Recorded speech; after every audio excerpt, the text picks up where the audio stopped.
welcome to the Jonathan Ross Show. Let's start, as we always do, by taking a look at who's in my green room tonight. My first guest is making his first chat show appearance in nearly 10 years, and I'm thrilled to have him here tonight. He's not just one of the country's greatest screen actors, he's one of the world's greatest screen actors. A double Oscar winner with a career spanning 6 decades at the top. He's made over 120 films, including Get Carter, Zulu, The Man Who Would Be King, Hannah and her Sisters, Yip, Chris File, The Italian Job, so many. Now, I don't know if you know that already, but a lot of people do. It is Sir Michael Caine, ladies and gentlemen. There he is. Apologies for the impersonation there. My next guest co-presents one of the biggest shows on TV. She is the priestess of the profiterole, the mistress of the macaroon, the Duchess of Donuts, and one of my favourite comedians. It's Sue Perkins.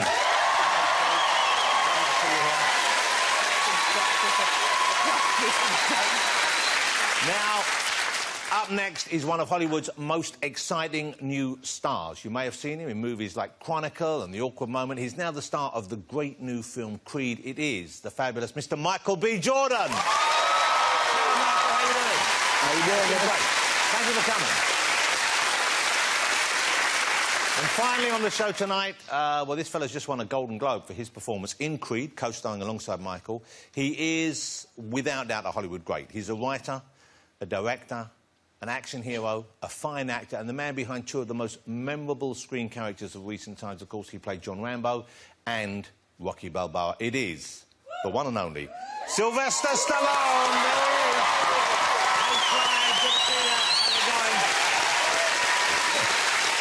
Right there.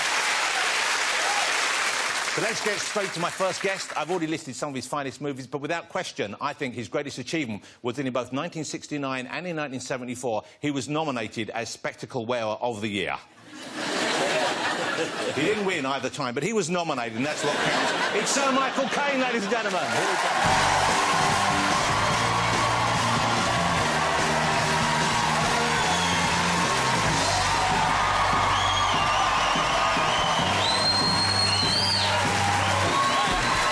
See you again. Come and take a seat. Michael Caine, ladies and gentlemen. Wow. Michael, it's a thrill and it's an honour and a great pleasure to have you here, so thank you so much for joining us. My pleasure. Michael's out. He's got a brand new movie out. It's out a week on Friday. It's called Youth. OK, now, without sounding odd here, but were you surprised when you got offered? Yes. I was very surprised, you know, because at 83, you don't get many offers of leading parts in movies, you know? You usually play grandpa or something. But to get the offer the leading part in a picture called Youth, I said, send me the script, what's it about? It's about old people.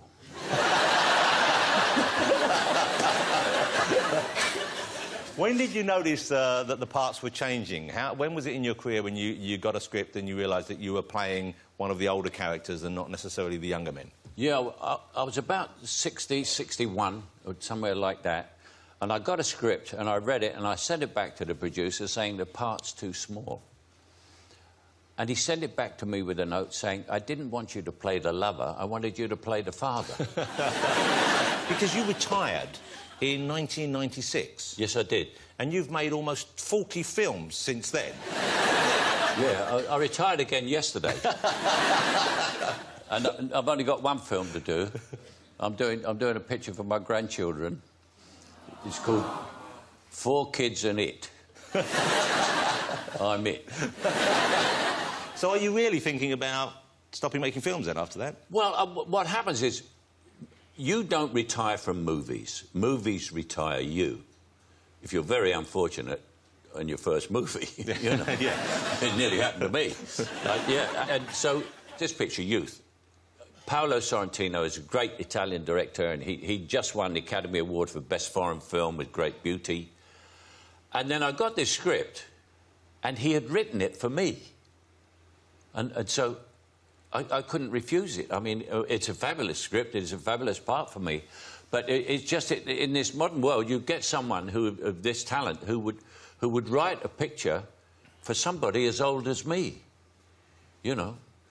And that's a hint for any writers who are out there.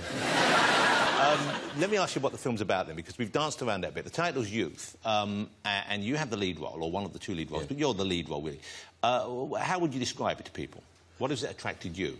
What attracted me to was its attitude towards life and age. There's a scene in it where I have an examination, you know, and then I have to go to the doctors to get to the results. And he said to me, "How does it feel growing old?" And he said, "Well, I don't understand it." And I thought, I don't understand it, because to me, like, I was 82 when I made it. I thought, I'm 82, and like 5 years ago, I was 36.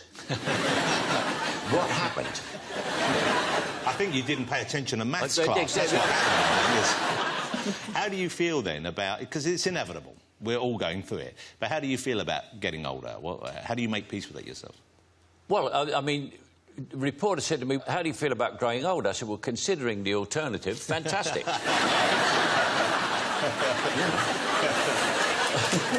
mean, what else is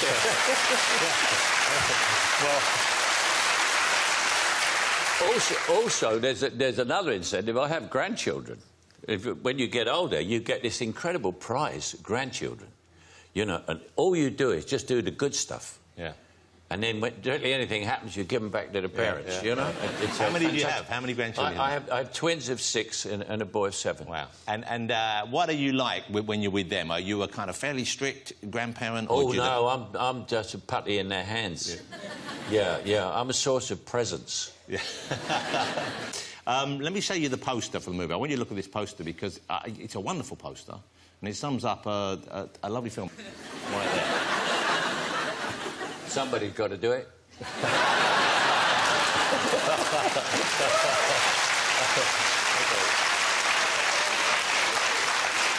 Harvey and I volunteered. That's an actual scene in the movie. And that is an actual scene in the movie. Yeah. And what happened was, if you look at this still, you look at our faces, the director said, you sit in the pool, there's no dialogue, you're just relaxing, and a beautiful young girl is going to come in. And so we said, fine. And we thought she'd have a swimming costume on. And she came in stark naked. And he didn't tell us. And that is a photograph of how we looked as we saw her.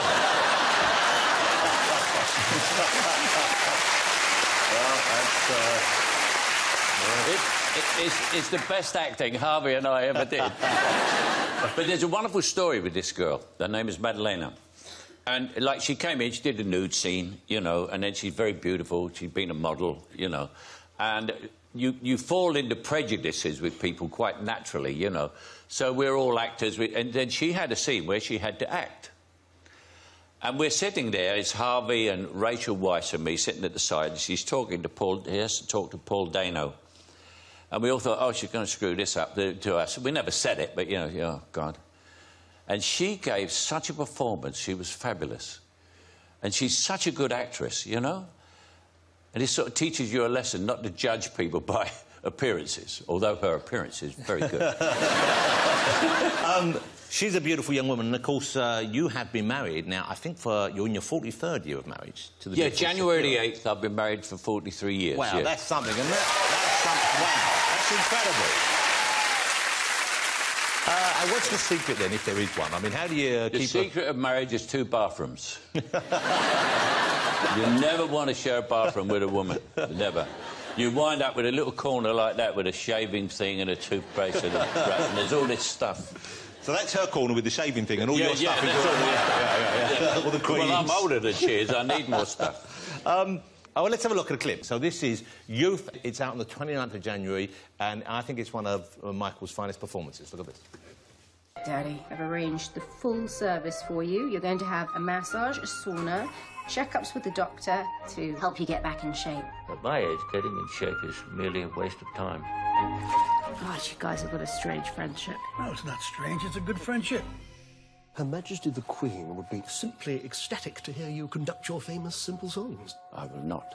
Well, I'm sure you've not forgotten how it's done. No, I haven't forgotten how it's done. You didn't know the first thing about my mother. You never bothered to take care of her. You gave everything to your music. But No matter what happened, she still wanted to be with you. I don't owe anybody anything. I did it myself. You say emotions are overrated. Emotions are all we've got. You were right. Music is all I understand. And you know why? Because you don't need words and experience to understand it. It just is.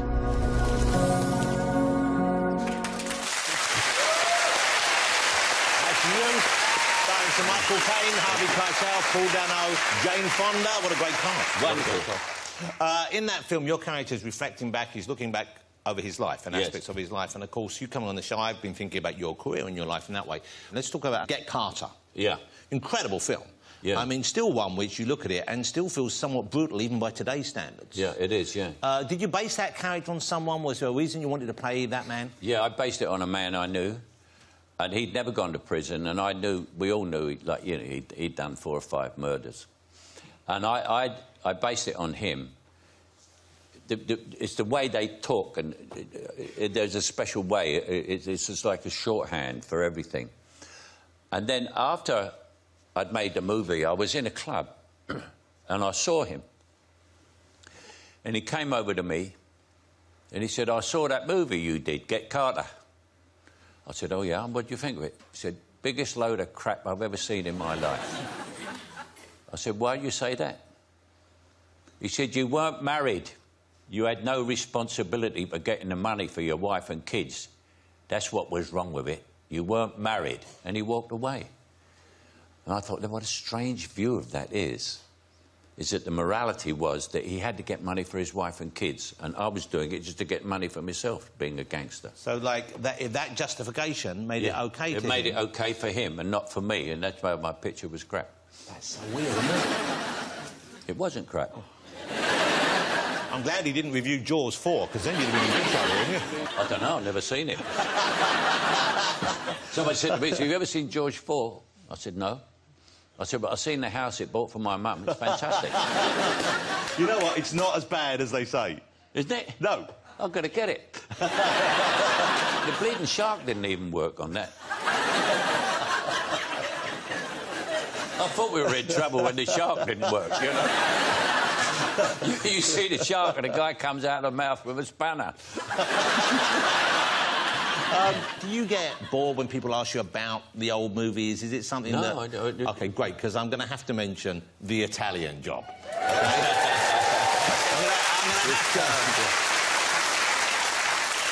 Because that's become like the classic British movie in a way. And yeah, it comes out every Christmas, doesn't it? Yeah.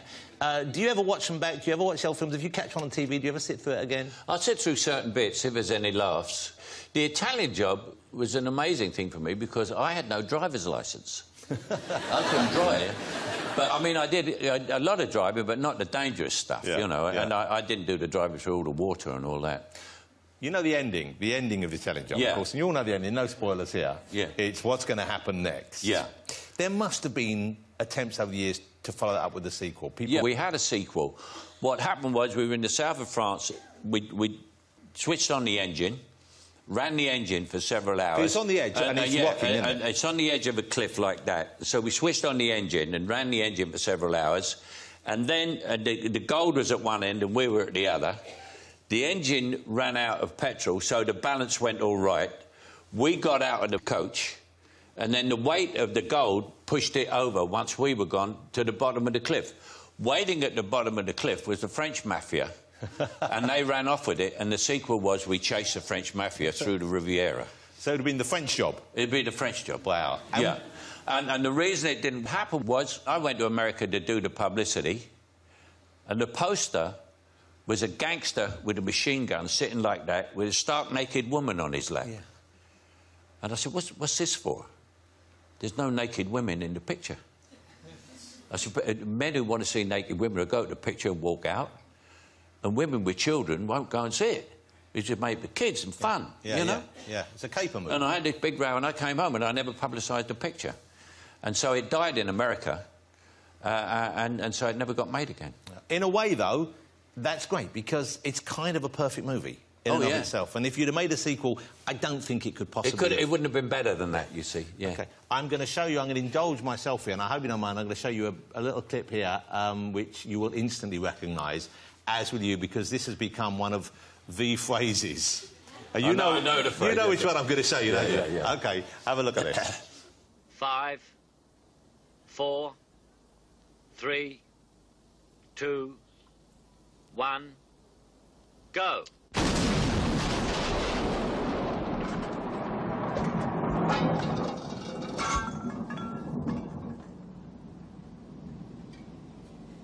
You're only supposed to blow the bloody doors off.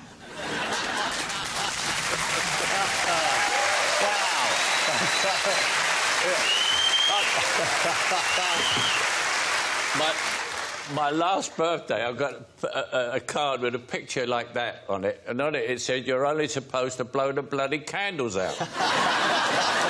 Well, let me ask you about your family then, because when it happened for you, suddenly, and you came from, you know, a genuine working-class background, and I think a working-class background, then you were a very poor family. Yes, very. Very poor. So when it started happening from you, how did your family react? Because now I think people do... I think we're more comfortable when we see people moving between the classes, coming up from those. Yeah. Back then, it was unusual, very unusual. Well, yeah, it was strange. My mother was the one who symbolised everything for me. I was very close to my mother. My mother was a Cockney child lady, and she always had the right sort of words for it.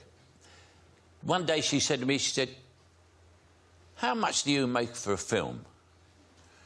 So I said, £1 million. And she said, "How much is that?" And with the premiere of Zulu, which was my first part where I had a big part, I bought my mother a mink coat. It was in winter. I bought my mother a mink coat, and I said, "Come to the premiere with me." And I got her an evening dress, and she wouldn't come. So I took some young girl, whoever it was, I don't know. Why wouldn't she come? Why didn't she not want to come, your mum? Why? Well, she didn't want to interfere with anything to do with me. And the terrible thing was, I'm going in, the flashlights, I'm with this beautiful young girl, and with flashlight, all very proud and conceited. And I look in the crowd, and there's my mother waving. Oh. I was so angry. Terrible, yeah. But that's so sweet. I was so angry, I bought her a house. You took her to L.A., I think, at least once, Oh, yeah, I didn't took you? her to L.A. My mother was a bit of a Mrs. Malaprop with words, and we would... It was winter in England, it was February, you know, it was like now in England, and we were driving through Beverly Hills and the sunshine, the flowers and everything. And I said to my mother, it's her first time, I said, "What do you think of Beverly Hills, Mum?" She said, "Oh, it's lovely," she said. "All that hysteria growing up the walls." And I thought, that is the best description of Beverly Hills I've ever seen. She nailed it. She nailed it.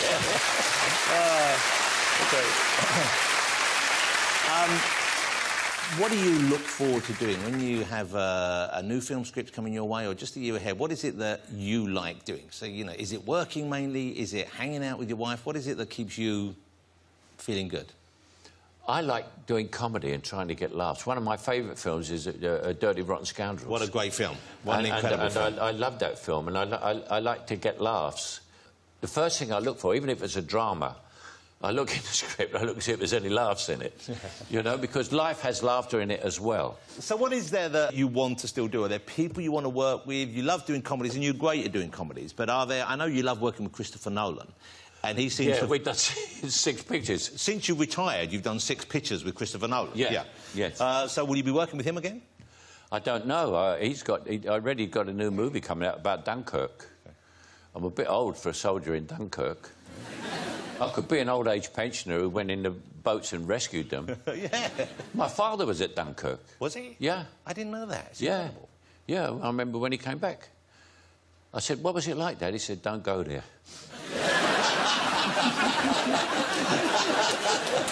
There you go, a man of few words, but they all counted. He was a man of very few words. Michael, I hope you can stick with us a little bit longer this evening. Yeah, sure. Ladies and gentlemen, he's going to stick around. Sir Michael Caine.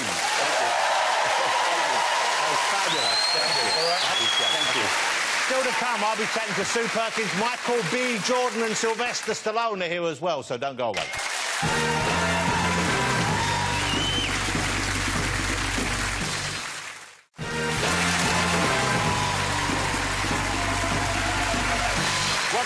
and gentlemen, let's get my next guest out. She's one of the nation's favourite presenters, the host of Bake Off, and she has a new panel show on BBC Two called Insert Name Here. It is the fabulous Sue Perkins. Sue,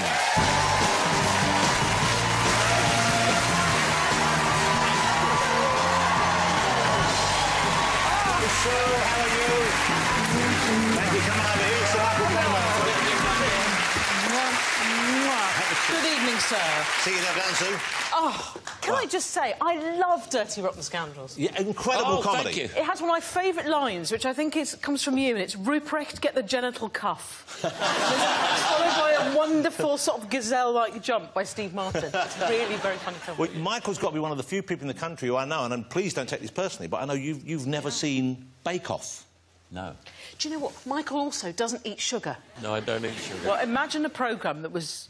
all it did was force people full of sugar. Week on week. It's an LA thing, presumably, the sugar. Yeah. I lived in LA for a long time, and you get into all these food fads. You know, I don't eat sugar, I don't eat salt. But that's what's keeping you sprightly, I guess, is, you know, you wouldn't want to change it. But you still have the occasional glass of wine or beer, do you? Oh, I choke one down now and then. Yeah. Do you smoke anymore? You smoked cigars famously for years, I used to smoke cigars, yeah. Tony Curtis saved my life. I'm sorry, Donnie, this is your interview. You can't. No, it's all right. I'm not going to cut across a Tony Curtis. Tony Curtis. No, well, I was smoking at a party in the window, and there was a fire, and I was staying, and I took one cigarette out and lit the other. I was chain smoking and threw the dog end in the fire, and then I went on to talking to the person I was talking to. Tony Curtis was there. He was very famous. I knew who he was, but I'd never met him. And as I was talking, a hand came round and took my cigarettes out and threw them in the fire, and he said to me, "You're going to die. Stop smoking." And I stopped smoking cigarettes. It's a sort of fun party chit-chat. Yeah, You killed him. Did he do that to everyone? Yeah, but then when he left England, he got caught having marijuana cigarette in the customs.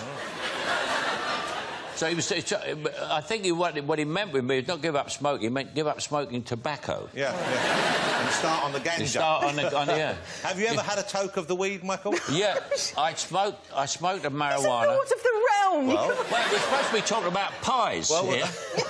You can put it in a pie. Yeah, well, I had marijuana pie, yeah. We did that as one of the technical challenges. No, Mary's still recovering. Mary was off her tits. Flying. She was hallucinating for months. No, I smoked marijuana for once, and I laughed for 5 hours. I nearly got a hernia. And I was at a party, and it was 1 o'clock in the morning, and I was trying to get a ride from Mayfair to Notting Hill Gate, where my flat was. Yeah. And I was standing on the street corner on my own at 1 o'clock in the morning, roaring with laughter, trying to get a cab. So I had to walk home. And I thought, I'm never smoking one of them again. And I never did. Now, about pies, come on, we've got... Well, no, yeah, because Bake Off, even though you've never seen it... No, I've seen bits of it. I've seen bits of it, because it's the #1 show. It's the biggest show on TV right now. But haven't you got an interview show as well? Is that about pies? I've got... It's not all about pie. I'd love to think my whole career would be about pies. I'm taking over your job now. I'm interviewing you. I'm just enjoying the evening. Don't worry about me. I do a series of shows about pies. Surprise. No, so I do the pie show, and then I'm also doing a panel show. There's no pies in there. There's no sugar in that. Really? Yeah. Tell me about it. Well, it's a panel show. You're going to have an hour off. Yeah. Michael, you can... I'm sorry. So, because it's a comedy panel show, and what we do is we have a different name each week. So, the first week it went out was Frank. So it's questions based on a disparate group of people with the same name? Exactly that. Okay. Well, on the Frank one, we did... it was also Francis's. So we did Francis Gum, who's Judy Garland. Oh, yes. And we learnt about Frank Sinatra. So, all right, I'll ask you this. All right, which character do you think was named after... Frank Sinatra, or was it inspired by Frank Sinatra? Which character? A fictional character? Yeah. Inspired by Frank. In what? I'm not going to give that away. Just a fictional character was inspired. Film, Frank something. Television. It's Scooby-Doo. Scooby-Doo was based on Frank Sinatra? Well, not directly. She's actually twisting this to suit her even. He was named after the song Strangers in the Night. Dooby-dooby-doo. And the guy who was... Don't start him back on doobies again. He'd be laughing for 5 hours. Go back That's that original Scooby-Doo. Yeah, so the guy who was developing Scooby-Doo listened to Strangers in the Night and called his character Scooby-Doo after the... Wow. Oh. Let's have a look at the clip. This is Insert Name here. Oh, it's on Monday nights on BBC Two at 10 p.m. I love the fact you say you're going to see this. This has made my I'm life. going to watch this now. I'm going to watch. You watch a lot of British telly, don't you? I watch a lot of telly. Yeah. I know a lot about But telly. you've never seen The Pie Show? No, I watched it for a bit, but everything had sugar in it, and I thought, I'm just going nowhere. This has turned into the strangest evening. Sue Perkins is getting... in the night, exchanging glances. That's a Christmas #1 right there. OK, here we go. This is Insert Name here. Have a look at it. Time to pick a Frank. Our panellists choose a category, and behind each category lurks a famous Frank, which the teams must try and win. At the end of the show, the team with the most Franks get the privilege of naming the greatest Frank of all time. So, Josh, who would you like from this lot? A smooth Frank, a secret Frank, a heroic Frank, or a sporting Frank? I quite like the idea of a secret Frank. Oh, my goodness. Sure, yeah. And Frank. Let's start a comedy show about Franks with Anne Frank. You can't talk about Franks and go secret Frank and not the most secret Frank of them all. Well...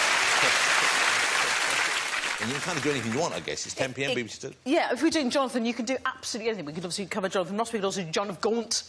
We could do anybody, John the First. Yeah. One week we might do Michael, and we do all the Michaels in history, whichever Michael you want. So who's your favourite Michael? Who do I know bloody Michael? My real name's Morris. Yeah. I believe you were briefly known as Disco Mike. Disco Mike, yeah. In the 60s, all I did was dance in discotheques. Can you please describe the outfit that you were in? Very tight. I sensed that was coming. Yeah, very tight. Yeah. So tight, but with a loose bottom? Yeah, but like... It's all started with the twist, which was an easy dance to learn. Because what you said with the twist, you said, well, you got your foot stuck in chewing gum on the floor. All right. Like that. Are you going to give me a demonstration? Yeah, stand up. All right. There we go. Keep apart a bit, because we're going to move. All right, we're going to move, okay. Yeah. Right. So you've got your foot stuck on the floor. Yeah. And you can't get it, so you start going like that. OK, so you're trying to get it off? Yeah, you're trying to get your foot off the floor. And then you start rubbing your back with a bath towel.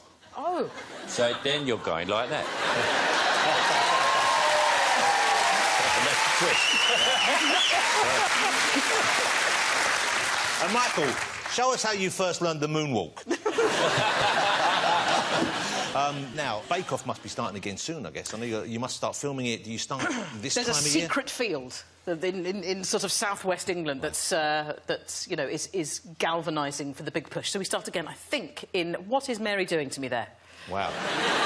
Yeah, so another couple of months we start. In that picture, you can see that the three of you really tight and Paul desperately trying to get in to the circle of actual friendship there.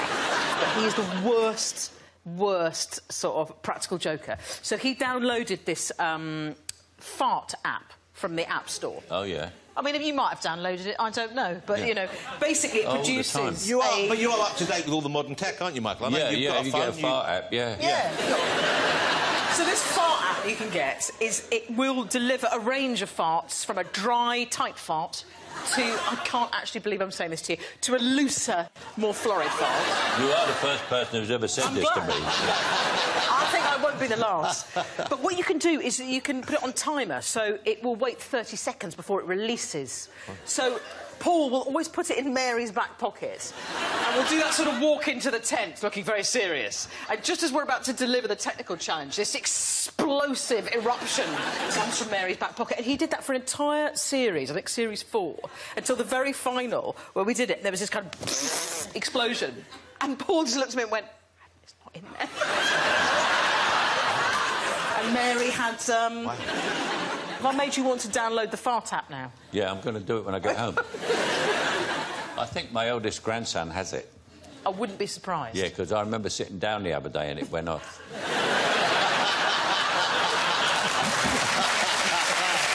Oh, dear. Fabulous.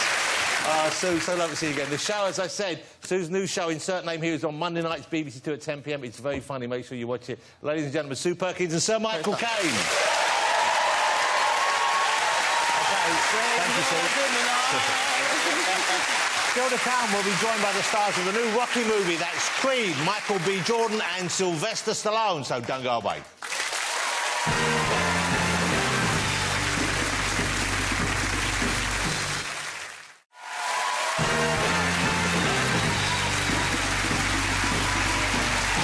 Welcome back to the show. Let's get my next guest out, and I'm excited because one is the heavyweight champion of movie heroes, the other is the young pretender to the crown. It is Sylvester Stallone and Michael B. Jordan.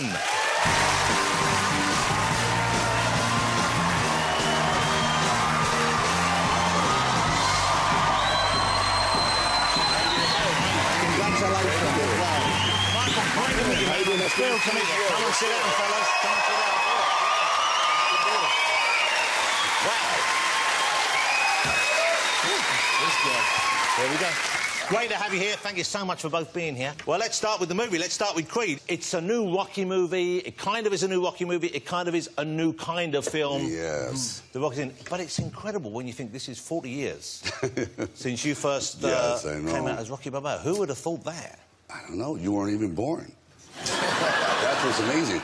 Here we are, and how time has caught up. It's incredible. It How is. did Creed come back? Because unlike the other ones, this did not originate with you directly, did it? No, I was so happy that I finally got the last Rocky Balboa done, which is tough when you say, hey, I got this great idea about a 60-year-old boxer. It's really, it says, oh, this is the worst idea ever. But anyway, it got done. I was very satisfied with the results. And that was 2006, and I thought, okay, this is my crowning accomplishment. You've done with Rocky now. I was so happy with it. Waved goodbye to the audience. And then 8 years later, I said, yes. And he goes, well, I'm an unknown filmmaker. I haven't made any movies yet, but I have this idea about bringing you back and this character, Apollo Creed. See, Apollo, you didn't know this, had an illegitimate son. So he's telling me the story. And I go, very interesting. Can I just check, can anyone knock on your door and start pitching films to you? Because you should get a gate. And a dog. Anyway, he came about, and of course he hadn't made a film yet, but he had this kind of enthusiasm. It reminded us of us. He sort of. But anyway, he went away and made a film called Fruitvale Station with Michael B. Jordan here. It won all these awards. Which was Film just Festival. really a wonderful film. And if you haven't seen Fruitvale Station, I urge you to go and see it, because that was an incredible movie. And congratulations to you and Ryan for that. So he comes back after the Cannes Film Festival and goes, now? I said, he doesn't quit, does he? Yeah. He's really a pesky guy. Yeah. You know? Then I thought, I don't know, because in this movie, Rocky goes into a different kind of fight. He's not in the ring anymore, and he's dealing with life issues, which is much more realistic in some situations. And Michael, who plays Adonis, comes into his life, and they're from absolute opposite sides of the world. And slowly they begin to meld into kind of a family relationship. So I guess you knew about the project, or the possibility of the project, before Sylvester even. Yes. Yeah, Ryan told me about it, but when we were doing chemistry reads for Fruitvale Station about 3 years ago, and he asked me, like, you know, I'm doing this movie about Apollo Creed's son. Do you want to play him? And I said, cool. And that was it. That's all I thought about it. And we went off and we shot our film, and when Sly got on board, it started to become more real. And so it was easy for him to get you to do it then, Sly. I know. He goes, hey, you want to do this movie, Creed? I haven't told Stallone yet. First one in. Okay. So I've loved all the Rocky movies, and we've talked about this before. Some more than others, but you know, he knows. You can't nail it every time. She comes pretty close, Yeah. but this is just, they knock it out of the park. Have a look at this. This is a taster for you of Creed. It's out now. This picture's from the 10th round of the first fight, right? I heard about a third fight between you and Apollo, behind closed doors. Is that true? How do you know all this? I'm his son.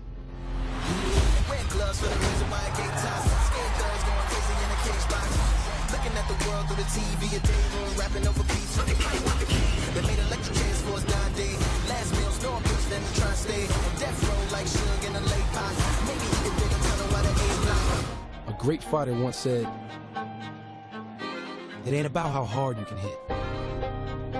It's about how hard you can get hit and keep moving forward.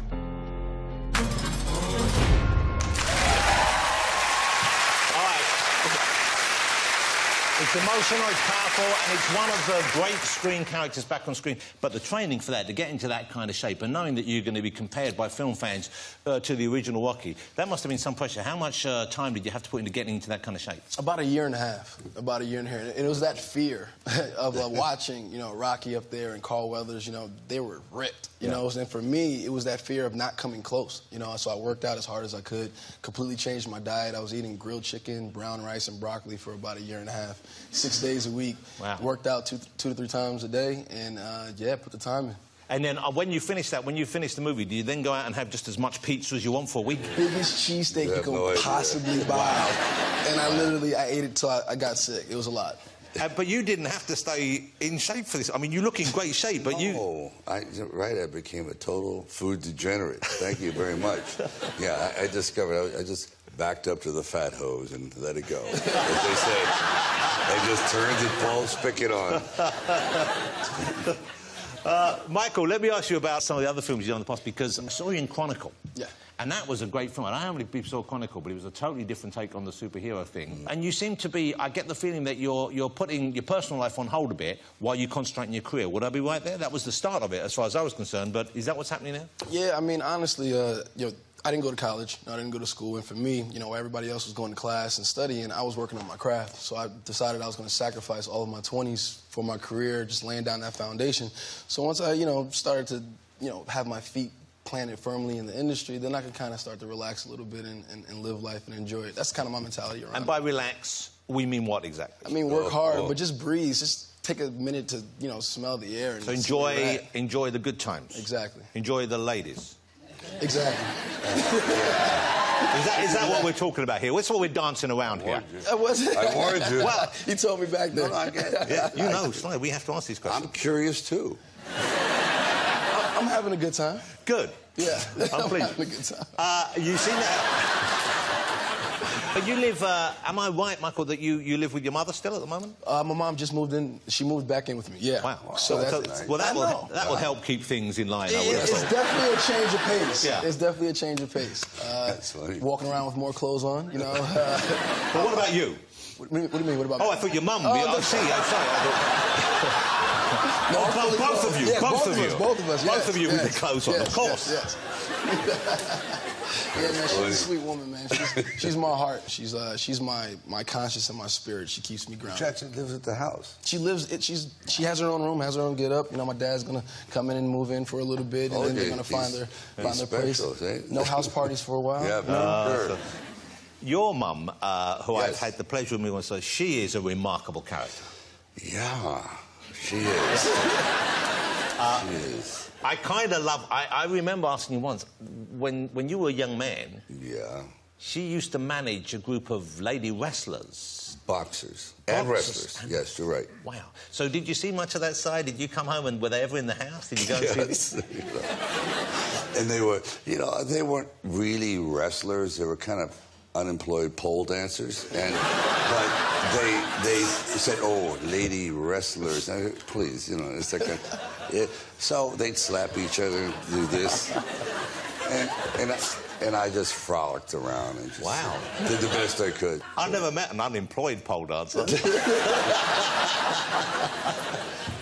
But your mum's still going strong. She's still well, I believe. Is that right? She's, I can't say, but she's doing Pilates and tap dancing and things that should be just against the laws of nature. And so, you know what I mean? Wow. Now, I saw you at the Golden Globes, and congratulations on your Golden Globes win. So well deserved. It must have been a lovely moment for you, Albert. It was fantastic getting to have my daughters there, because they hate my movies. They hate. No, really? Oh, yeah, they go, Rambo, ooh. You know, does he ever take a shower? You know, does he have to stab everyone? I go, no, he has issues. He has serious He has a lot of things going on. Yeah. And then, all of a sudden, with Creed. Creed has the most extraordinary music in it. And coupled with Michael's youthful enthusiasm, the director's style, they went, finally, you've made a decent film. Oh, really? Yeah, I went, okay, take your stuff and move out in the backyard. You're out. So your girls are, is it 19, 17? 19, very good. Yeah. You're a savant. Well. 19 and 13. And they're still living at home with you and Mum? For the next 30 or 40 years. Yeah. And are they seeing anyone? Not if I can help it. No. Of course, they don't discuss things. When I walk into a room, they go, Dad, no. What do you want, Dad? Just get food and leave. We're talking. And I'm the only male. There's one neuter dog and 2 female dogs, and it's just in me. I'm done. So I just go off in my room and lock the door. And you're in LA, right? Yes. And Michael, you're in LA now. I'm in Los So Angeles. if Michael's having like a bit of a house party and he wants to invite some of your girls over, would that be cool? Crazy. Yeah, only if I can come in my Rambo costume. I'm up on the wall of this house somewhere. No.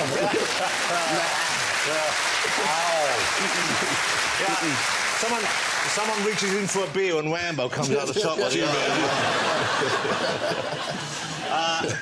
You never really, I mean, you boxed convincing on screen, but you never boxed before. You never wanted to box yourself. No, God, you know, I warned him, you know, boxing it's a very, very difficult profession because you're getting hit in the face for a living. So I remember Michael was, I said, you really haven't been in a Rocky film until you've taken a shot.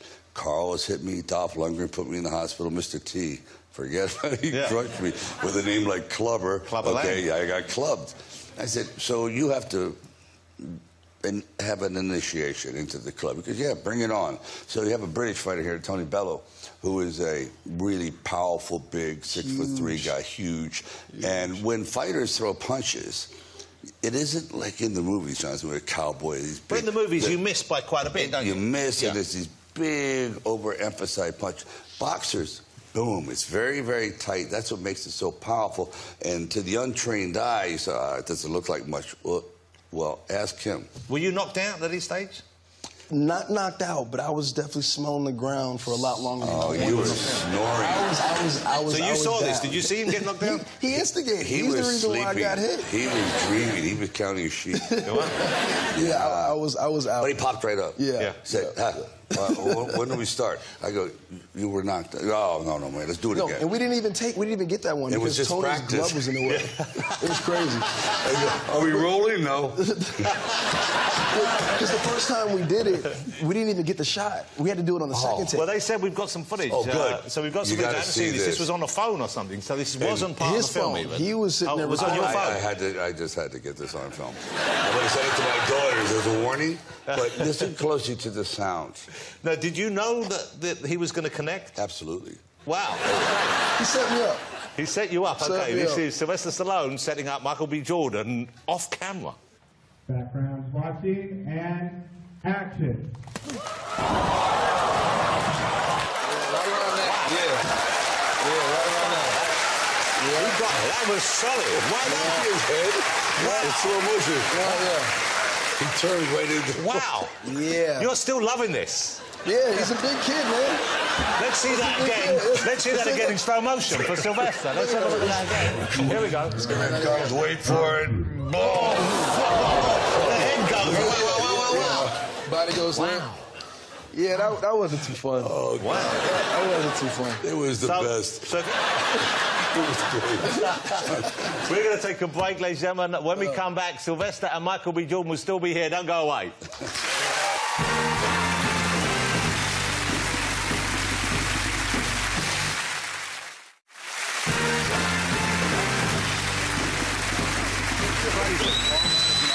Welcome back to the show, ladies and gentlemen. I'm here with Michael B. Jordan and Sylvester Stallone right there.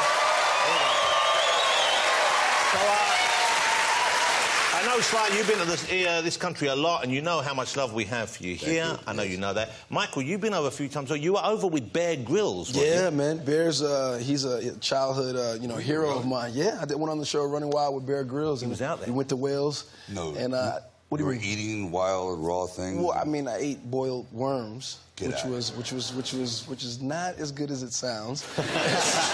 and I jumped out of a helicopter into the sea, and that was probably the sink or swim kind of moment. Yeah, I thought I was going to drown. Seriously. Oh yeah. Yeah, it was next level.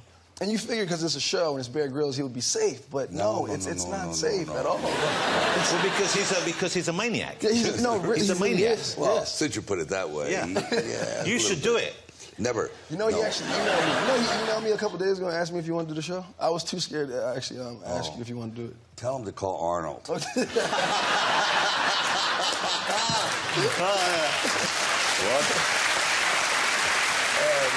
I don't want to eat my sheep. No. Don't say that. Get me to the chopper. You know, it's so funny. When Arnold and I are being interviewed together, good luck. I slur, and he's German, so go figure. Well, mentioning Arnold, of course, we've enjoyed seeing you on screen a few times now together. Will there be more Expendables? Are you planning another Expendables movie? I don't know. You know, I wanted to do another Rambo, but I realized it's over. I can't. The last one, I could never accomplish. I just couldn't do it. I just know I couldn't. And, you know, there's always a possibility. I don't think it would be next. I would love to do something with a little bit more dramatic and test the metal kind of a thing. Yeah. But I've learned you can never say no. You never know in this business what's going to happen. So. And what about Rambo? Any more Rambo on the horizon? No, come on. No. But the last one was so good. Michael, you see the last one? Rambo was awesome, man. A lot of people died. Thank you. So many people died. A lot of people died. Look, you were shredded, man. Look at you, man. Oh, that was a long time. Yeah, right. Thanks. Impressive. I think one critic described you in this country when that film came out, said you look like a condom stuffed with walnuts. That's what they... I don't know if you... Stuffed with what? Walnuts. Oh, walnuts. I did Walmart. I said, how'd you do that? How'd you get a whole department store in there? One final thing, you know, Star Wars just came out, biggest movie ever in the history of cinema, but you were considered briefly for the role of Han Solo, weren't you? Oh, thanks for bringing that up. Yes, thank you very much. You auditioned, didn't you? Well, I was brought in there. I had no idea what I was doing there. First of all, you don't see Italians in space. It just, it doesn't work. No, it doesn't work. It's like, well, wait a minute. Pizza delivery? No, I'm here. So I went in, and I knew I was wrong. How you doing? You know, and so George Lucas is sitting there, and you know when you walk in instantly that this is not going to go well. When the director does this. Because he's so shy, and I'll never forget, there was a fly walking across his desk, and that was the most action in the room. So what happened is, eventually I said, you know what, I'll make it simple. I look terrible in leotards. I get it. And he goes, thank you. And, and then, of course, Harrison Ford, I can't believe he got it. Wow. Anyway, that's what happened. But you just know. You just know that it was going to end badly. So the way we're serving this story up in future is Sly kindly stepped aside to give Harrison a chance in the industry, and I think that shows you in a good light. So he needed that. He needed that. And you gave it to him. You didn't need it, you had Rocky and Rambo. I said, Harrison, take over. I'm done. I'm out of here. So lovely to see you again, Sylvester. Thank you for coming on. Michael, so lovely to meet you. Pleasure, I've admired your work for a while, and you just are so good in Creed. I'm telling you. Fantastic. Even if you don't think it's the kind of movie for you, if you maybe don't like the idea of a boxing movie, you will love it, because it's got such heart, and the romance side of the story is just beautifully told as well. Really touching, really lovely. Sylvester Stallone and Michael B. Jordan, ladies and gentlemen. Michael, nice job. Thank you. That's it for this evening. Thanks to all my guests, of course, to Michael Caine, Sue Perkins, Sylvester, and Michael right there. Join me next week when my guests will include one of the biggest comedians in the country, Kevin Bridges, from The American Office, John Krasinski, and Catherine Tate will be here as well. See you then. Take care. Good night, everyone.